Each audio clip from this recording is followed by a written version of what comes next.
I see that boy sure do got a pearly mouth on you. Don't put me there.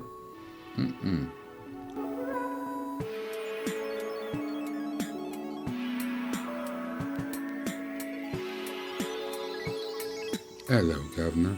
This is Rakai Steed. I was keeping it real. You may call me Noop from the Ville.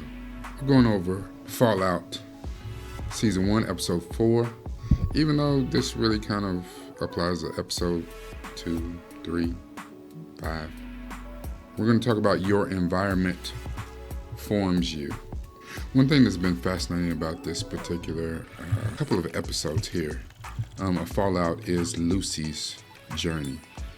What must it be like to go through that type of trauma where a band of raiders from the outside invades your vault, your sanctuary, your bunker, and violently attacks you, kills almost everyone that you have grown up with, loved, and then in the end kidnap your father, or it doesn't have to be your father, mother, loved one, and all you can think of is that I need to rescue them. I'm ready to do what it takes to get them back.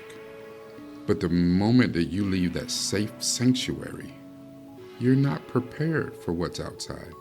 The difference in the vault versus the wastelands, the outside, is like if you take a kid from a country club environment and drop them off in the middle of the hood. But I'm not just talking about any hood. I'm talking about drop them off in the middle of gang-controlled territory in Chicago. Drop them off in the middle of gang-controlled territory in Miami, Detroit, New York, South Central LA.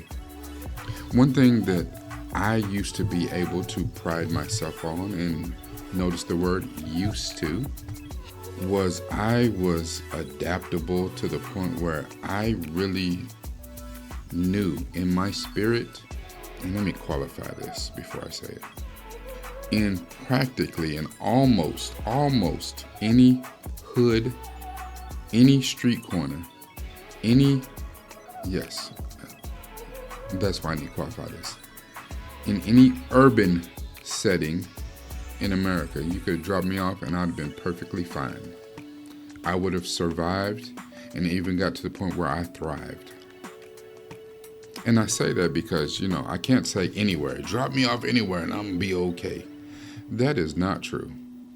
There are definitely some parts of the deep south, middle America. There are definitely some parts, some rural settings.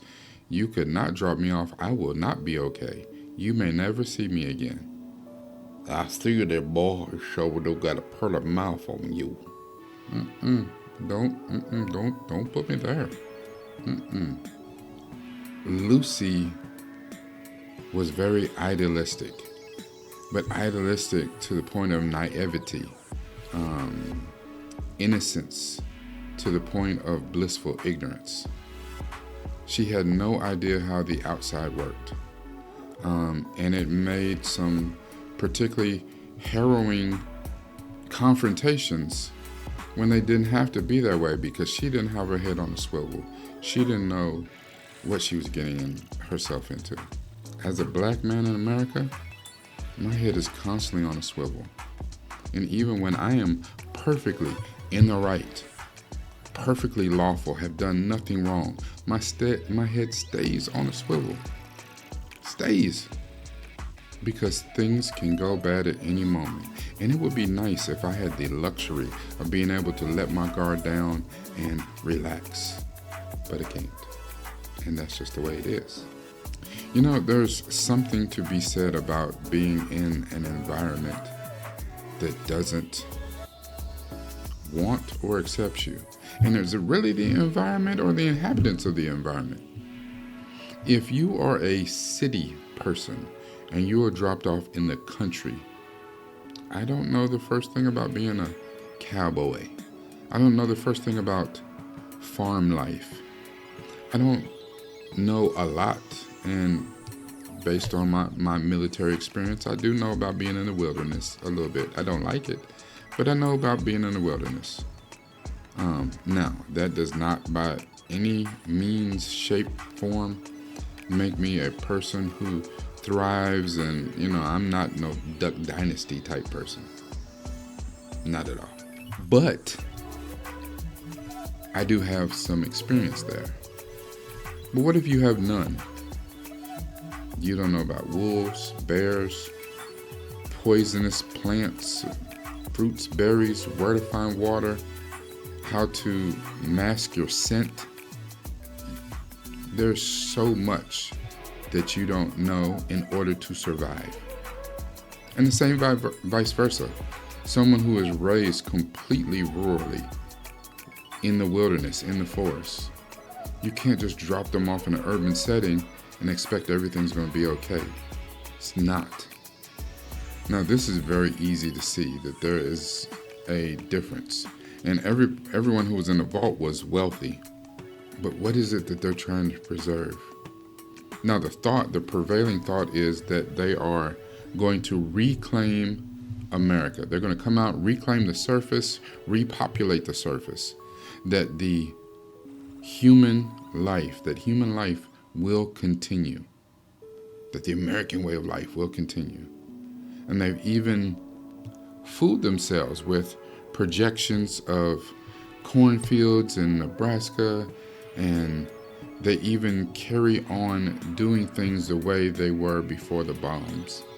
The interesting point about that, though, is if that was so good, why were the bombs dropped in the first place? Apparently, there was a breakdown in laws, communication, and everything. And the way that we did things did not work, to the point where we bombed each other almost out of existence. There's a saying that goes that environment is the invisible hand that shapes us all. And it really does. The environment that you are raised in. And if you have not watched these particular episodes of Fallout, go to the link in the description. There's also another fantastic reaction that Centel and I did to a movie called Arrival. And in Arrival, we talk a lot about how language shapes your upbringing, because it shapes culture. And it absolutely does. Your environment, language, shapes who you are. It shapes your values, your thought processes, your beliefs. What is your moral line? The saying that the road to hell is paved with good intentions is absolutely true. There are people in the world right now that are committing the worst atrocities, and they do it in the name of religion, in the name of God. They do it because they think that they are right. What is being right? How do you know that your way of life is better than someone else's way of life? Where is the compromise? Is there any compromise that even be made? How's your environment formed you? This is Rikai Steve, Noob from the Ville.